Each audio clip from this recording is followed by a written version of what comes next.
Тэгэхээр хатдаг түүхийд юу хашийн хамгийн сүүлийн мэдээлэл бидэнд өгөхөөр голын компани руу гаралтай гэж Наран хамтран ажиллаж байна. Өдрийн төхөрлөг. байна. За хамгийн сүүлийн мэдээлэлээр энэ шоугийн байдлаар ерөнхийдөө түүхийд юу хашилтын асуудал ямар хөө байгуулалттай байгуулалттай байдлаар мэдээлэл өгөхгүй. За тэгэхээр нүүрсний талаар төвхөндөө тавч танилцуулъя. За сүүлийн өдрийн байдлаар бол хатдын нүүрсний нь бол танжин нүүрсний нь бол 181 онд доллартай байгаа. За энэ оны хувьтай харьцуулахад 8.8%-аар онсон байгаа. За бид нар яг танжин ямчаан дээр одоо хятадын Монголтой ойролцоо бүс нутгийг авч үздэг вэ? Бүс нутгийн нүүрснүүдийг авч үздэг вэ гэхээр Монгол үйл ажиллагаа болж буй нүүрсний орнууд маань их компаниуд маань одоо энэ Монголтой ойролцоо байгаа тийм хятадын дээр бүс нутг руу экспорт хийдэг байгаа. Тэгэхээр бид нар бол энэ хятадын өмнөг бол авч үзсэн зүйтэй юм аа. За энэ хүү график харагдж байгаа тавханд за энд бол нүүрсний оныг харуулсан байна. Сүүлийн нэг сар бууралттай байгаа. За энэ юу толботой вэ гэхээр хятадын гангийн үйлдвэртэй холбоотой байгаа. Гангийн үйлдвэр буурснаар эргээд нүүрсний эсэлтийг бууруулаад нийлүүлэлт нь буураад эргээд одоо үнийг буурах юм шалтгаан болсон. Түүхэн хугацаанд авч үзэх юм бол нүүрсний гангийн үйлдвэрлэл маань ямар хамааралтай вэ гэхээр ер нь яг хамааралтай байдаг. За энэ дээр та бүхэн харж байгаа гангийн үйлдвэрлэл буурснаар нүүрсний бол буурсан байгаа. За энэ нь улирлын нөлөөлөлтэй байдаг. За энд бас мөн буурснаар энд бас буурж байна. Энд бас тодорхой хэмжээгээр бас нүүрсний маань буурсан. Энийг бас буурах хандлагатай байгаа. Энэ төслийн төлөв байлгах бууралтай байх хандлагатай. Хятадын эдийн засгийн өсөлтөөс шалтгаалсан эдийн засаг дотоод аж үйлдвэрийн одоо өсөлт нь бас буурсан байгаа. Түүнтэй холбоотой уялдаатайгаар бол гангийн үйлдвэрлэл буураад эргээд энэ нүүрсний оноо буухад бол хүрэж байгаа. Ер нь хятадын засгийн газрын зүгээс бол аж үйлдвэрийн хамсалбарыг дэмжлэг хаштал хөгжүүлнэг амтлаараа харж ирсэн гэсэн зүйлтэй бас мэдээлэл өгсөн л. Тэгэхээр бас үйлдвэрлэл хөгжиж гэх юм бол нүүрсний оноо төсөх магадлал ажиг төгсөж байгаа гэж ойлгож байна. Тийм. Хятадын эдийн засаг цаашаа зогсон. Монголдо эерэг нөлөөтэй.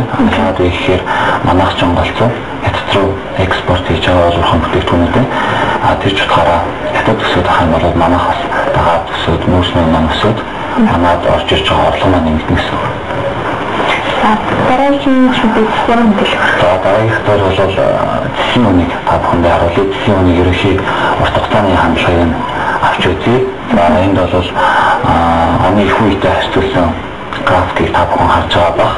За 4 сараас 8 сар хүртэл бол ерөнхийдөө олонлогтой байгаа. Энэ бол юутай холбоотой вэ гэхээр нөгөө Грекийн үрийн асуудал, Европын хямралтай холбоотой орноо эргээд Европын авиацийн тэгэхээр бол өсөд өчигдрийн байдлаар хаалтаар бол 8325 $5 хаалттай байна. Өнгөрсөн 7 хоногт харьцуулахад ер нь ямар хөө ажиллахтай байгаа вэ? За өнгөрсөн 7 хоногт харьцуулахад ер нь бол тогтвортой байгаа. Жохон өсөлтийн тодорхой хэмжээний өсөлт жохон ажиглагдаж байгаа. За алтны үний хувьд гэх юм бол алтны үн мөн л адил ер нь бол зэсийн үнэтэй ойролцоо.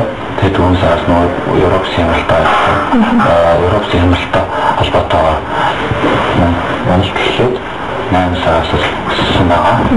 Өчигдөр халтын байдлаар $771 ханштай байна. Оны их үетэй харьцуулахад 13.3% өсөлттэй байгаа. За та бүхэнд бас тийм яг түүхийд материалын өмнүүдийг ингээд харьцуулсан байдлаар харуулъя. За энэ дээр бол ерөнхийдөө нэг жилийн графикийг бол харуулсан байгаа. Ерөнхийдөө суурь цаатлын график бол цэсийн үн, алтны үн бол энэ шараа.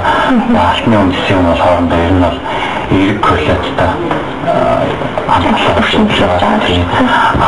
Он бол crude oil буюу газрын тос байгаа. Газрын тос маань Израиль болон Америкийн асуудал байгаа тийм нэг нийлүүлэггүй юу гэсэн тэр асуудлаас болоод ерөнхийдөө бол Монголд байсан.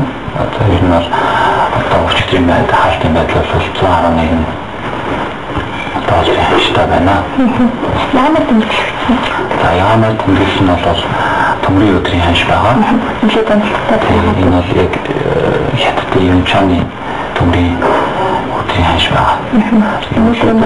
Өчигдрийн байдлаар $104 ханштай байна. Нэг тонн төмрийн өдөр. За